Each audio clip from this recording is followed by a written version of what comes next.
All right, all things Tonga. Welcome. This is my buddy Bentani. We grew up in the States together and went to school together, as I mentioned before. Get in trouble together? Got in trouble together. And Bentani, when we were younger, he got sent back for some shenanigans, but like I said, you know, some deportees, they come over here and they do really well. And as I was talking to before, Clinton, I think when we're kids, a lot of the deportees is just no guidance. We're just running around doing our own thing. Yeah. Because our parents are working a lot, huh? Yeah, because, you know, when we first go to the state, they have to work a lot just to survive, right? Yeah. So a lot of things that we got into was criminal, because like I said before, we live in the worst neighborhoods when we migrate. You know, so our family's not there to, like we're here, our grandparents, our uncles, and our aunts, they keep us in check. But in America, There's pretty nobody much home. nobody home. We have to take care of ourselves. Yeah. But like I was saying, Penn's done really well for himself. Coming over here, he was part of the program to go overseas and make some money picking fruit. How was that experience? It's pretty good. It's really hard work, you know, but once you grew up working all the time to survive, you know, it's not that bad for you, eh? Yeah. But it's really hard work. But you make good money if you work hard. Yeah. You know? How many years did you do that? I did it for 8 years. First 5 years, I built me a house. And you seen the house, yeah? It's a pretty good house. Yeah. Nice. Man, I can say, like, the quality of Penn's house is really good. And even though Penn is here in Tonga and his family's in the States, I mean, he owns his house. Yeah. In America, you know, take over 30 years to pay off a house. Yep. And you see, like my house, my parents' house in America, they own it, but they still have bills. Yeah. They still got property tax, you know, and it still costs a lot to maintain that house. Yeah. Yeah. Yeah, that's the thing, you know, you live in the States, we immigrate there, we think it's going to be a good life, but then we get over there, parents working all the time, kids getting in trouble in the neighborhood, and to me the quality of life is better here, huh? Yeah, now while I'm getting older, I think Tonga's still better. Yeah. And you can see with my kids, I keep them here and I raise them here. Then when they finish, you know, little bit when they finish high school, then I ship them back to America. Yeah. So I still got my two youngest here, and they still go to school.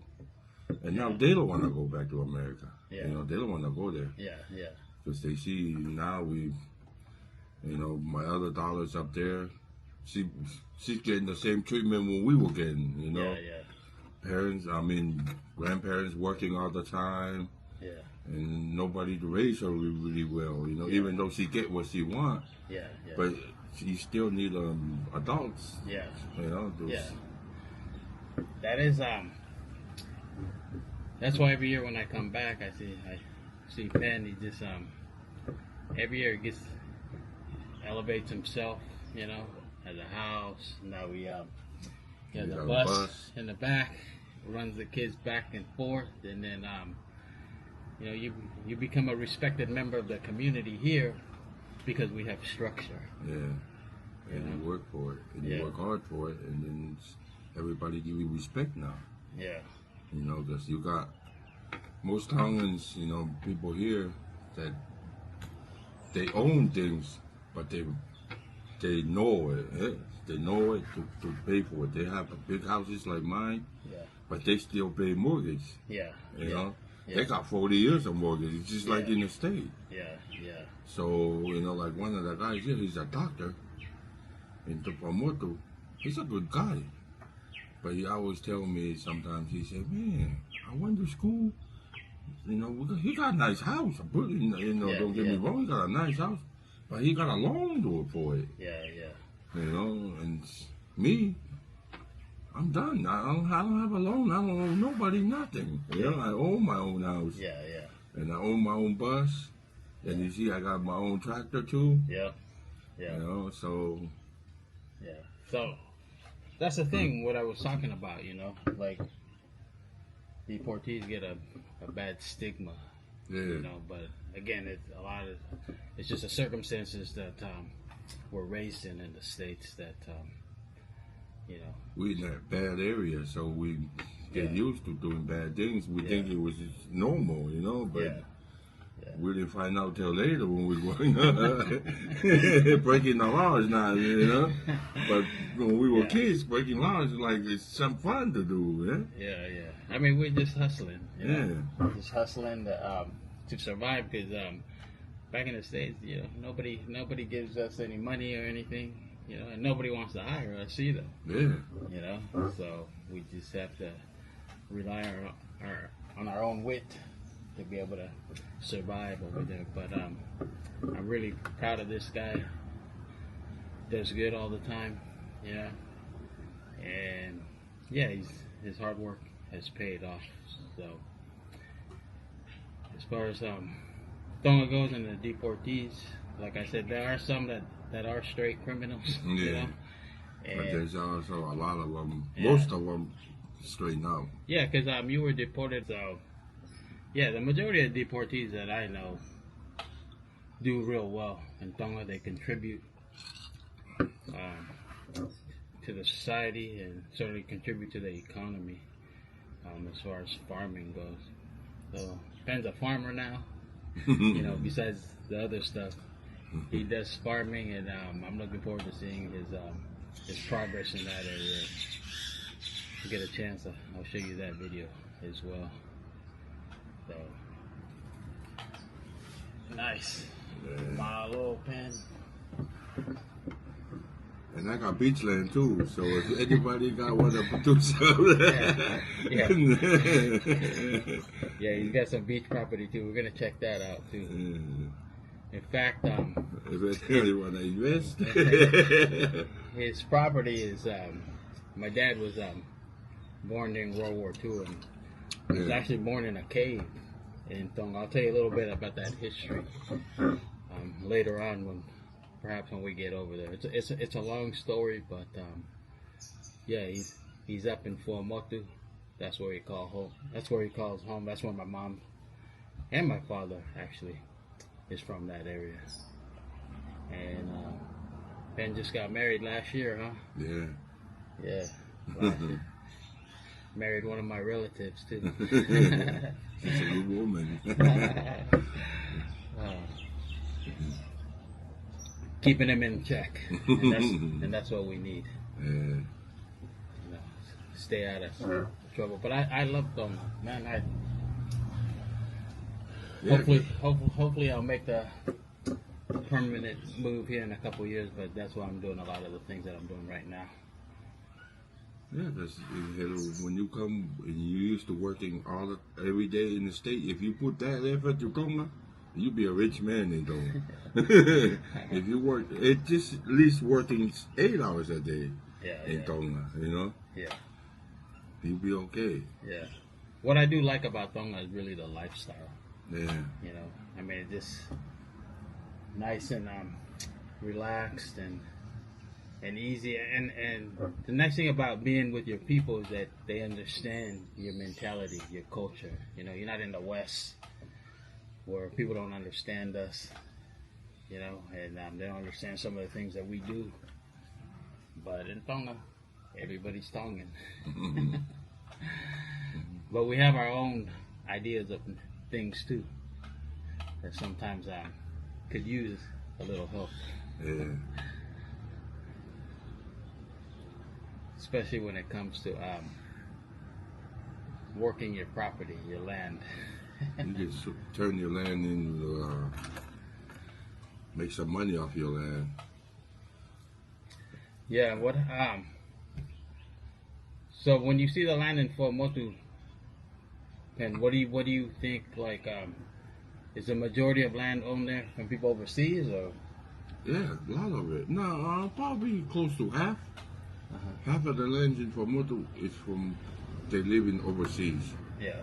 So it's just sitting there. Yeah. And now they want to come back, but they got too much bill up in overseas. Yeah. You know, the only way they come back is if they retire. Yeah. But the land is just sitting there. You don't have to pay nothing on it. They own it, or they let their family use it. Yeah. But it's pretty good, you know. I think all Tonga is more people overseas than there is in Tonga. Eh? How do the Tongans in Tonga feel about the land that's owned by those overseas and they don't use it? What are the feeling on that? Well, they don't really like it because, you know what I mean? It's just sitting there. But what they can use it. Eh? Yeah. But they have no choice because, you know, that's the law in Tonga. Yeah. You know, every family got lands. Eh? Yeah. But most of the people, actually, I think what it is, most of the Tongan people are jealous. Yeah. Because most of the overseas people got good lands. Yeah. You know, and remember they haven't farmed in it for so long, so it's still good soils and you know. Yeah. Even though the ground in Tonga is good soil, but you know, it's just sitting there waste. Yeah. Yeah. But I know, like, sometimes once you let family work your land, they don't want to get off. Yeah, and you know, and they try to and it's happening now. A lot of people there trying to register the land. Yeah. Yeah, but some people get away with it, but most of the people don't get away with it. Yeah. Yeah. But you know how Tongan is. You can walk in the office, if you throw them a little bit of money, they can do anything you want them to do. Eh? Yeah. But once you take them to court, they go back to the original owners. Eh? Yeah. Yeah. But like how they're stuck overseas, a lot of them can't come back and fight for their lands. Eh? Yeah. So that's the whole problem now. It's a lot of people just trying to. The people from overseas nice enough to let the other people use their land, but then they turn around and try to register the land. Yeah. You know, and you know they can go lie to the government and tell them, "Oh no, he told me I can have it," you know, and then it's a hassle going through court because court take times. But the guys like overseas, they can't come down here for that long of a time to fight for their land. Right. So. You know, unless you got money overseas, then you can come down here and fight it, you know, and then you win. But it's not like if you win, you can ask them for money for how long they have it, because they don't have no money. Yeah, so actually, it's your cost to fight for your own stuff. Yeah. I know that it's happened in my case, you know. Yeah, see, same thing happens. Yeah, I let family use it, you know, just to use it, and then the next thing I know is I got some drama. But the fortunate thing with me is that I've been coming every year. I registered my land, and even though they tried, but they couldn't get away with it. Yeah. But you're the lucky ones. Yeah, some people can't. You know what I mean? Some people they keep coming back, but you know it costs a lot of money to come down here. I know. I have cousins that have land right next to me, and people just, they use it like it's theirs because they feel like, oh, they're not here. Yeah. They're abandoning it, so they just try to take over the property. So, which is sad, but it happens. That's the problem with Tonga, though. That's our culture sometimes. Yeah. Greed. Everybody get greedy sometimes. They just don't want to use the land for them. You can still make some money off your family's land. Yeah. But why you gotta take it? Yeah. But another topic is, what do you think about doing business with Tongans? with family? How does that usually work out? Man, that's a hard one. Well, but that's always, a lot of families it works, eh? Yeah. But most of the time, it don't work with families, Because, Tongans here, they have cavengas, and they don't have budget where they can just say, oh, I'll just do this with this and I'll save this. Yeah. They like to let people think that they have stuff, Yeah. So what they do is all of a sudden they're in debt, Right. and then the business take care of it, Yeah.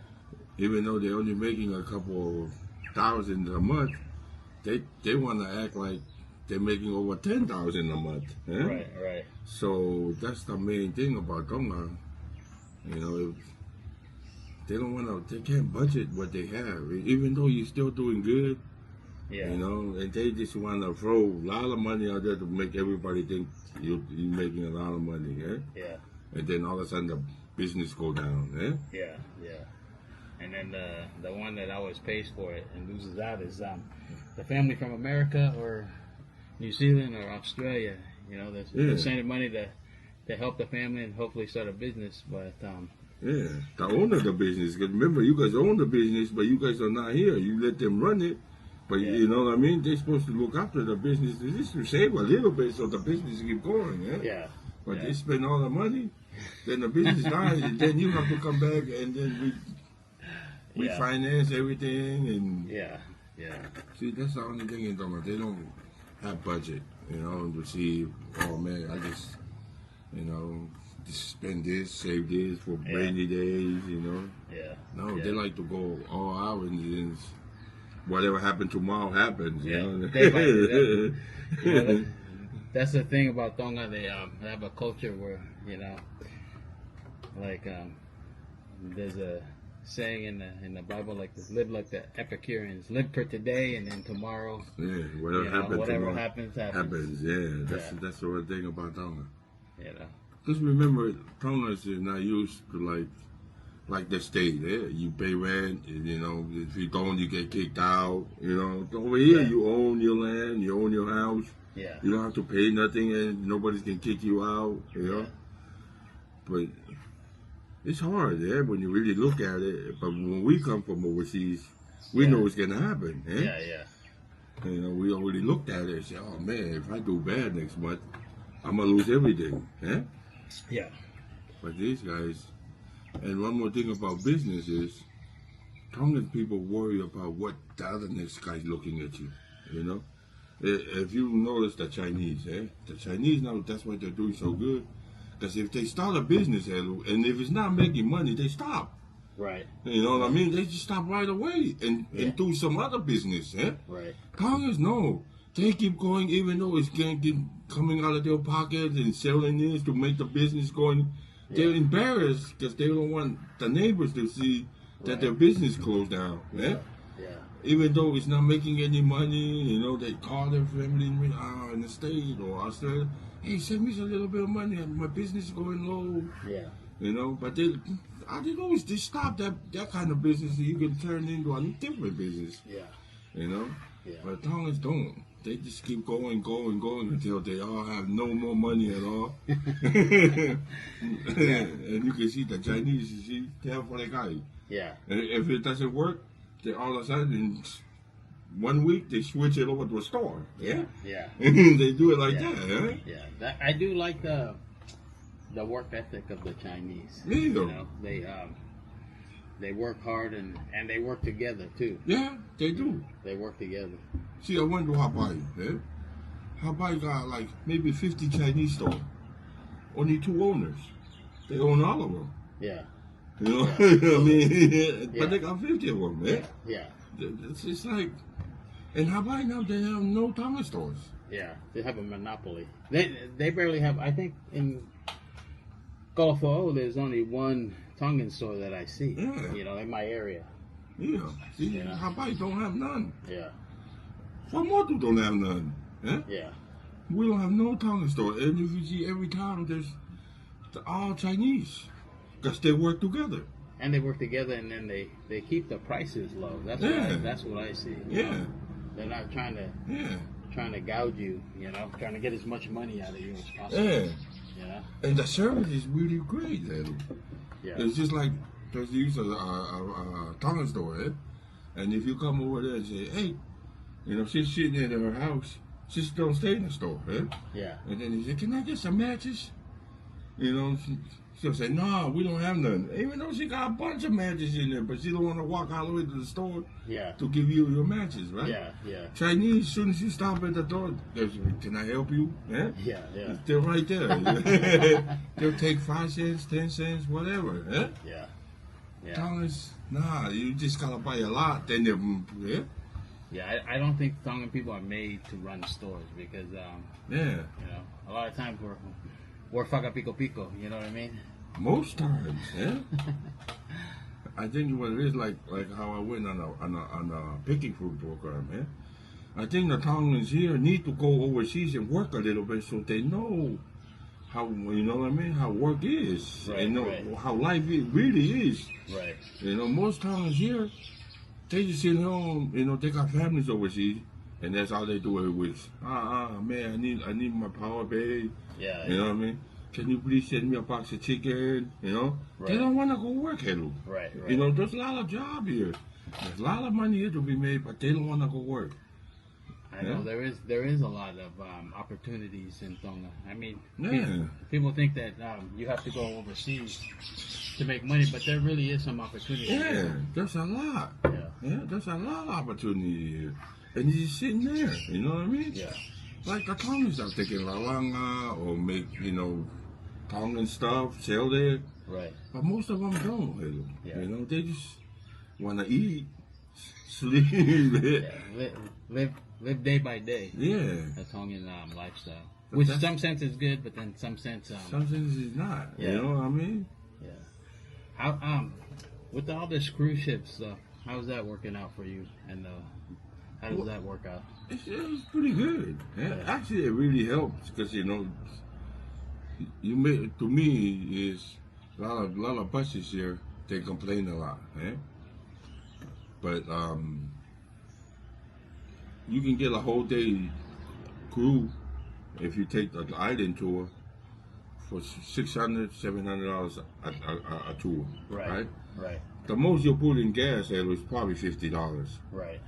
So I look at it, I Yeah. make 600 to 500 a day. Yeah. Yeah, That's good money. that's to me, Yeah. that's good money. Yeah? Yeah. But most of these guys, they think it's not good money. But that's why I told them, man, that's good money. Yeah. What else would they be doing with their bus? Yeah, you know what I mean. If you run on the road here, bringing people to town and back, you won't make that. Right. You probably get the most probably say $200-$300, and then you got to take petrol out. Right. You know, and Yeah. you don't make that much, yeah. And that break down your bus because you all like the bus Stop will- and go, right? Yeah, you know Stop what I and mean. go, yeah.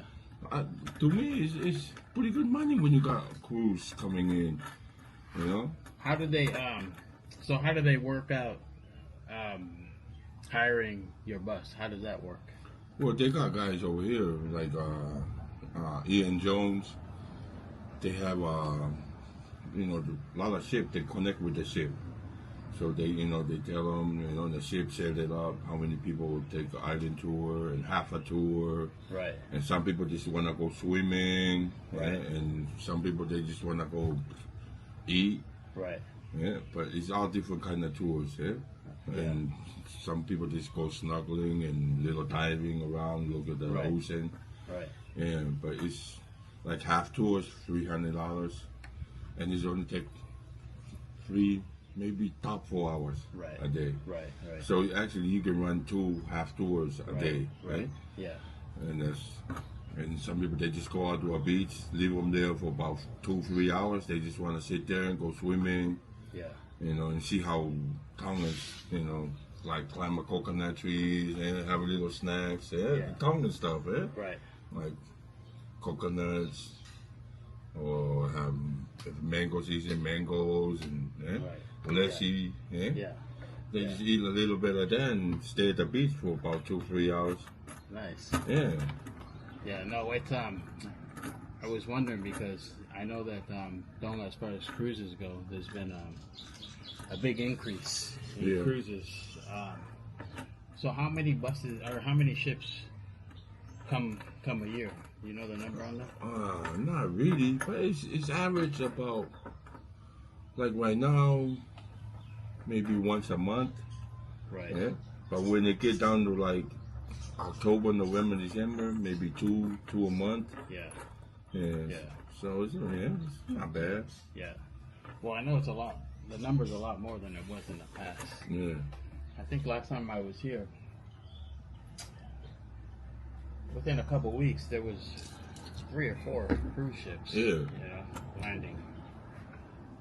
So, yeah, it's good. Yeah. So that's good. When I the way I look at it, it's not bad. Yeah. Yeah. You can never make. Even in the States, you make $500 a day. Oh, yeah. Good. Yeah, that's good. That's good income anyway. Yeah. But no, it's good. I mean, I can see that it's been good for you. You know, getting that opportunity to be able to do stuff like that, and it's working hard. You know, and that's nice.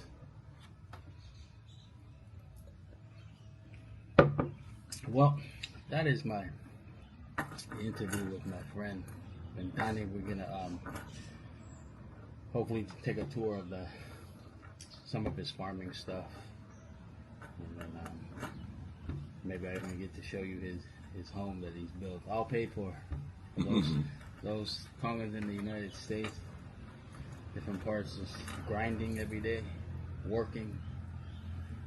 You know, you can do it here in Tonga too if you plan it out right. Yeah. So, but malo, Ben. Okay. Thank you. All right, all things Tonga. We will see you again.